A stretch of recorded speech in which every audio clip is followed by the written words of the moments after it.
हजूर साहिब तो पंजाब परते 37 श्रद्धालु कोरोना पॉजिटिव। लापरवाहियां ने पंजाब नूं बीमार कर दिता है। कोरोना खिलाफ पंजाब दी विगड़दी सेहत दा जिम्मेवार सरकार प्रशासन दियां नलायकियां बन रहीआं ने। जेकर महाराष्ट्र तो परते यात्रियों दा कोरोना टेस्ट दहलीज ते कर लिया गया हुंदा तां अज घर च कोरोना दा कहर नहीं सी बरपना, कोरोना बेकाबू नहीं सी होना। क्यों मामूली स्क्रीनिंग तो बाद कई यात्रियों नूं घरां च भेज दिता गया? इस सवाल असी वार-वार पूछांगे जदों तक जवाब कैप्टन साहब नहीं दिंदे, क्योंकि सवाल अनमोल जिंदगियां दा है, कोरोना दे खतरे च घर च कैद जाना दा है। पर रिस्क लिया गया ताही तां 9 जिलियां च श्रद्धालु कोरोना दे मरीज होए ने। तरनतारन च 8, लुधियाना च 7, मोहाली च 5, हुशियारपुर च 4, कपूरथला च 5, फरीदकोट च भी 3, पटियाला बठिंडा च 2-2 केस, संगरूर च 1, यानी कि कुल 37 मरीज। कैप्टन सरकार ने सोमवार देर शाम ये ऑर्डर दिता कि हजूर साहिब तो परते सारे श्रद्धालुओं के टेस्ट होंगे ते सरकारी क्वारंटीन च रखा जाएगा।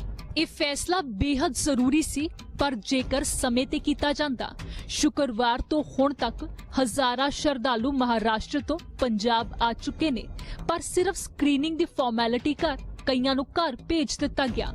सरकार नूं तां होश उदों आया जदों ग्रीन जोन तरनतारन च कोरोना ने दस्तक दित्ती। 24 अप्रैल को महाराष्ट्र से श्रद्धालु वापस चलने शुरू हुए और 26 तारीख को अमृतसर में पहली बसें पहुंचती हैं 179। 26 तारीख की रात का कैप्टन अमरिंदर सिंह का ट्वीट है कि हमारी बसें अमृतसर पहुंच गई हैं और 179 लोग जो हैं उनको घर पहुंचा दिया गया सही सलामत। तो उस ट्वीट में यह पुष्टि हो जाती है कि किसी को क्वारंटीन नहीं किया गया, किसी को आइसोलेशन में नहीं किया गया और अमृतसर के 179 लोग जो हैं 26 तारीख को शाम को अपने घरों में पहुंच गए।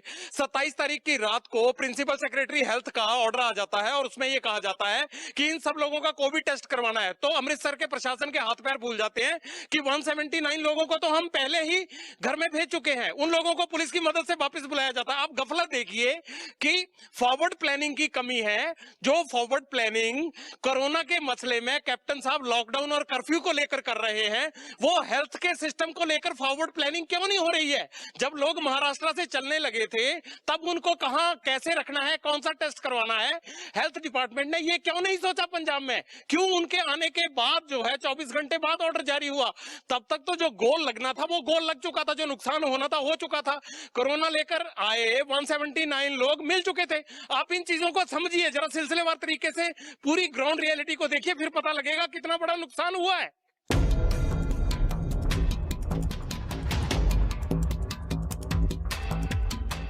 हुण सख्त कर्फ्यू किधर गया? बाहरी सूबिया तो लोग पंजाब च दाखिल होए ते अपने घरां तक पहुंचे, पर जांच किसने करनी सी? क्यों नहीं की गई? पहला क्या गया कि पंजाब दे कोरोना हालात NRI करके बिगड़े, फिर जमातियां नूं हालातां लई जिम्मेवार दस्सिया गया। हुण श्री हजूर साहिब तो परते श्रद्धालुआं कारण सूबे च कोरोना पीड़तां दा आंकड़ा वध गया है। आखिर सरकार अपनी नलायकी क्यों नहीं मानदी?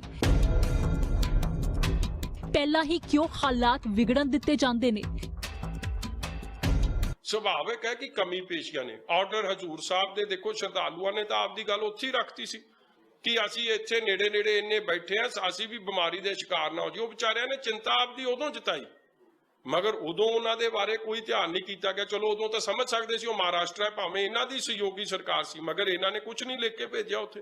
ਫਿਰ ਜਦੋਂ ਇੱਥੇ ਆਏ क्वारंटीन या उन्होंने आइसोलेशन करने की जगह चिट्ठी निकलती है जी 27 तरीक नूं, वो तो आ गए सी 25 रात नूं, और फिर उन्होंने पहला कुछ क्या नहीं, वो आपदे परिवारां नूं मिले, फिर उन्होंने जाके लै रहे आ। जे यही सरकार दा ऑर्डर पहला आया हुंदा कि श्री हजूर साहिब तो परते श्रद्धालुआं दा कोविड टेस्ट होवेगा, फिर ही उन्हां नूं घर जाण दिता जाएगा, तां हालात इन्ने माड़े नहीं सी होने।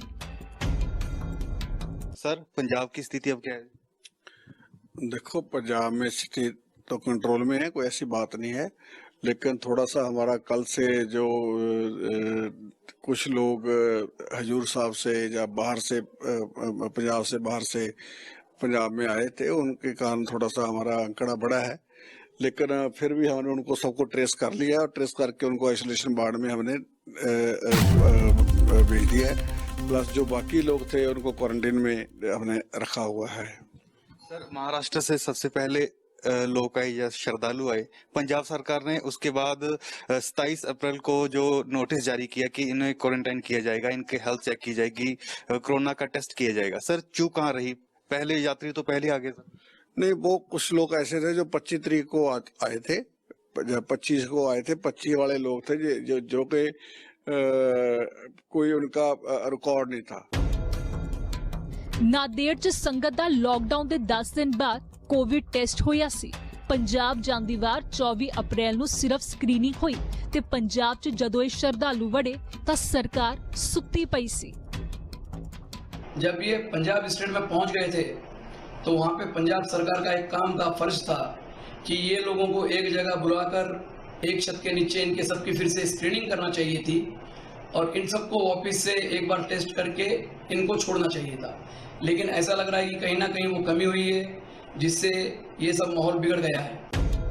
ਕੈਪਟਨ ਸਰਕਾਰ ਨੇ ਇਹ ਤਾਂ ਚੰਗਾ ਕਦਮ ਚੁੱਕਿਆ ਕਿ ਹਜ਼ੂਰ ਸਾਹਿਬ 'ਚ ਫਸੇ ਹਜ਼ਾਰਾਂ ਸ਼ਰਧਾਲੂਆਂ ਨੂੰ ਵਾਪਸ ਬੁਲਾਇਆ, ਪਰ ਸਮਝਦਾਰੀ ਇਸ 'ਚ ਹੁੰਦੀ ਜੇ ਇਹਨਾਂ ਸਾਰੇ ਯਾਤਰੀਆਂ ਦੇ ਟੈਸਟ ਕਰਕੇ ਪੰਜਾਬ 'ਚ ਐਂਟਰੀ ਕਰਵਾਈ ਜਾਂਦੀ, ਕਿਉਂਕਿ ਯਾਤਰੀ ਮਹਾਰਾਸ਼ਟਰ ਤੋਂ ਆਏ ਸਨ, ਉਹ ਸੂਬਾ ਜਿੱਥੇ ਕੋਰੋਨਾ ਦੇ ਸਭ ਤੋਂ ਵੱਧ ਮਰੀਜ਼ ਨੇ।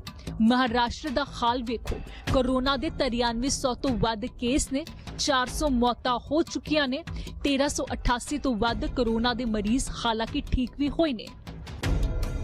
ਆਮ ਲੋਕ ਲਾਪਰਵਾਹੀਆਂ ਕਰਦੇ ਨੇ ਤਾਂ ਸਰਕਾਰ ਪ੍ਰਸ਼ਾਸਨ ਗਿਆਨ ਦੇਣਾ ਸ਼ੁਰੂ ਹੋ ਜਾਂਦਾ ਹੈ। ਜ਼ਰੂਰੀ ਵੀ ਹੈ, ਕਿਉਂਕਿ ਜਿਸ ਮਰਜ਼ ਦੀ ਕੋਈ ਦਵਾਈ ਨਾ ਹੋਵੇ ਉੱਥੇ ਬਚਾਅ ਹੀ ਕੰਮ ਆਉਂਦਾ ਹੈ, ਪਰ ਉਸ ਗਿਆਨ ਦਾ ਇਸਤੇਮਾਲ ਸਰਕਾਰ ਆਪ ਕਿਉਂ ਨਹੀਂ ਕਰਦੀ?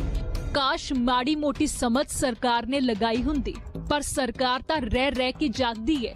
ਇਹ ਸਮਾਂ ਐਸਾ ਹੈ ਜਦ ਲੋਕ ਇੰਤਜ਼ਾਰ ਕਰ ਰਹੇ ਨੇ ਕਿ ਹਾਲਾਤ ਠੀਕ ਹੋਣ, ਕਰਫਿਊ ਲਾਕਡਾਊਨ ਤੋਂ ਰਾਹਤ ਮਿਲੇ, ਪਰ ਪੰਜਾਬ ਨੂੰ ਲਾਪਰਵਾਹੀਆਂ ਮਾਰ ਰਹੀਆਂ ਨੇ। ਹੁਣ ਕੈਪਟਨ ਸਾਹਿਬ ਇਸ ਵੱਡੀ ਕੁਤਾਹੀ ਤੇ ਪੰਜਾਬ ਨੂੰ ਕੀ ਜਵਾਬ ਦੇਵੋਗੇ?